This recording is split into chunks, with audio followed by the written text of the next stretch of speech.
Okay, this is a test game of Old School Tactical, which is by Flying Pig Games. We're looking at Volume 1, the Eastern Front, and we're looking at the first scenario, Brandenburgers.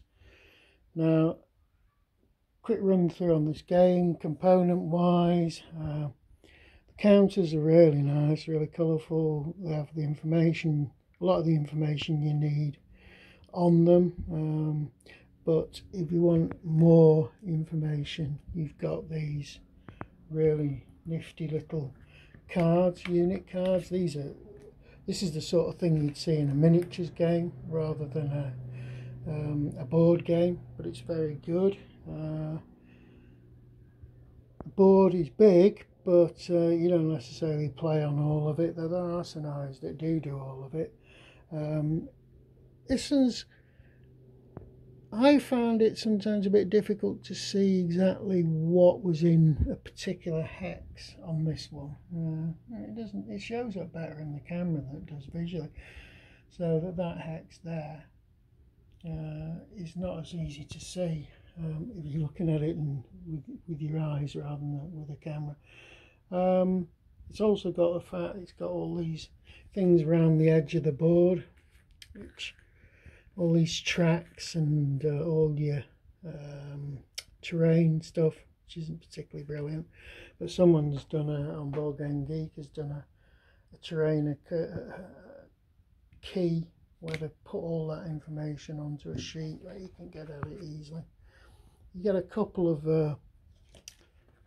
what we call player aids, but this isn't very good. This is very cheap sort of paper, probably about 90 GSM or whatever they call it. So those aren't, I wouldn't say that was fantastic. Whoops, it's getting all over it. Now, the thing that does intrigue me is the rule book. This isn't the latest version, 5.25. I think there's a 5.6 or something, but it hasn't changed radically. It comes in at 21 pages. Woo! Now that is a refreshing change compared to ASL, which I've just played. Now, looking through the rules, it's not, you think, oh yeah, well, it's hardly got anything that ASL's got. It's got lots of stuff that I wouldn't necessarily expect to see. It's got opportunity fires and stuff and things that, I don't know, I was quite surprised, let's put it that way, and how much there's actually in this game. It plays in a series of impulses, which is the first thing I didn't really like when I first looked at this, was the fact you have to keep a track of your impulses.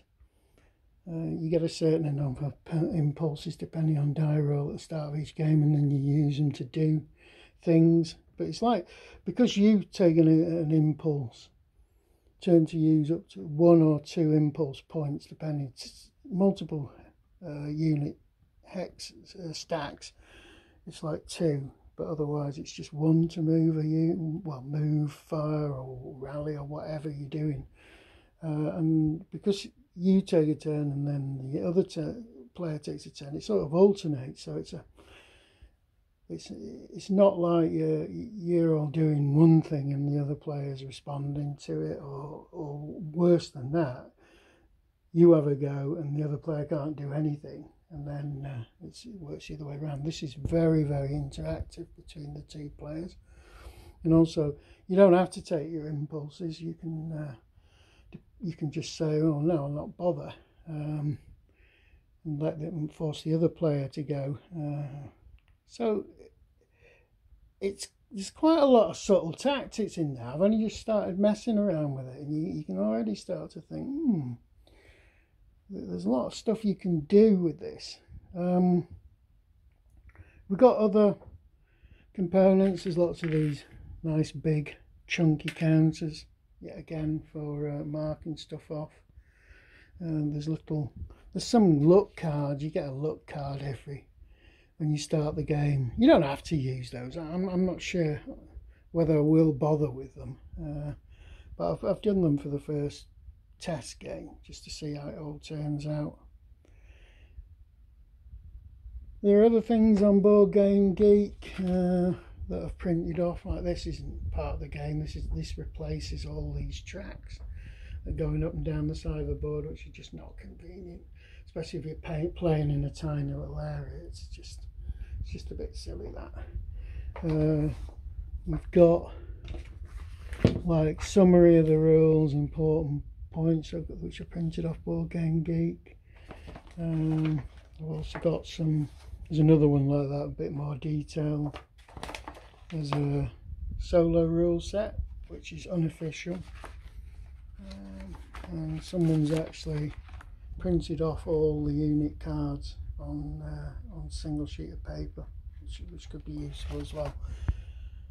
So there we are, that's just a quick introduction to it, and we'll see how we get on with this first game.